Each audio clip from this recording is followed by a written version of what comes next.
Okay, so today I am going to do my book haul for winter.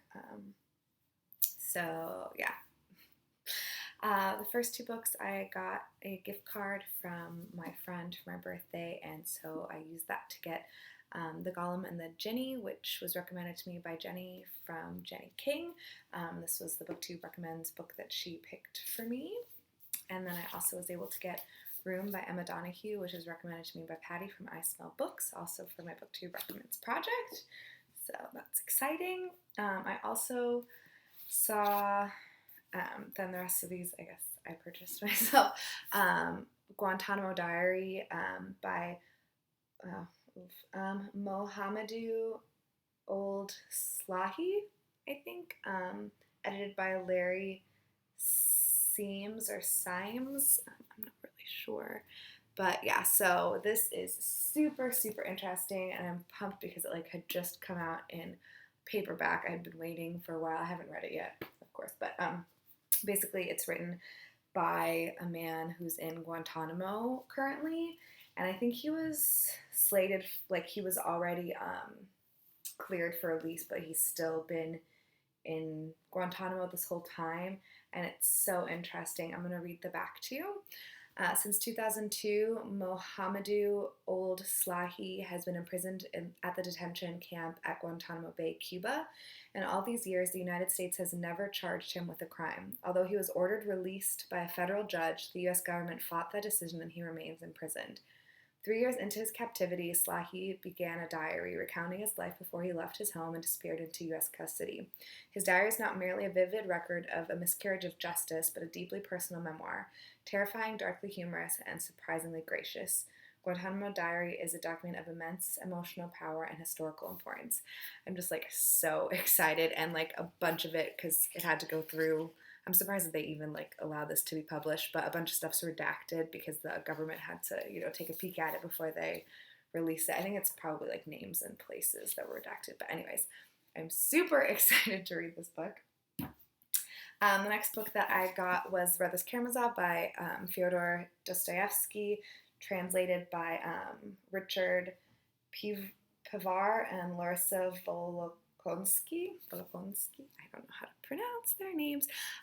So I was going to read this last month, and then I didn't really read very much at all last month. And so this is a book that I would like to read, even though Michael says that this translation isn't very good. So we'll see. I'll have to read it and find out for myself. And then I also purchased Little Heroes, Boys of the Barrio by Raymond Johannes Wild. This is the true story of 6 street kids who have no voice, since most of them are illiterate.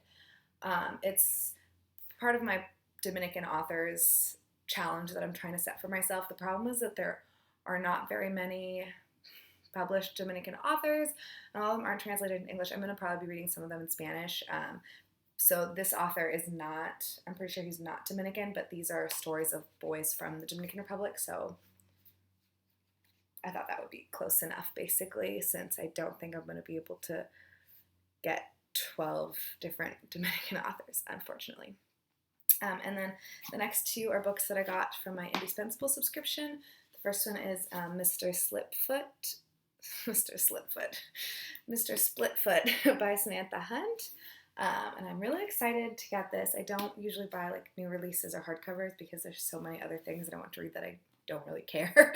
But I was really I've heard good things about this, so I'm excited that this was the hardcover that they sent. And I also sent Fever at Dawn by Peter Gardos, which is, maybe this is translated because he's Hungarian. That's super exciting that this is Hungarian. I didn't even realize. It's translated by Liz Zaz. And that's who it's translated by. But yeah, this is an ARC. It's going to be released in April, so maybe I'll read it at the beginning of April. Who knows? And the last two books are books that I got in the Book Riot quarterly box, and we got Dryland by Sarah Jaffe and Bright Lines by Tanwi Nandini Islam. I don't know what either of these are. They seem like YA to me, maybe. I don't know. I don't know what's happening. I haven't looked at them at all since I got them, basically, because, I don't like to know about the books that I'm reading before I read them. I just like surprises, so I don't really know what either of these are about. But yeah, so those are all the rest of the books that I got in winter. I'm pretty excited about them. I'm really, really excited about Guantanamo Diary. Like, I might just have to start reading that really, really soon. I hope everyone's having a great day. Sorry about all of the videos, because everyone's posting their wrap-ups and stuff. And I'm going to probably be doing that later today or tomorrow also. So, see you later.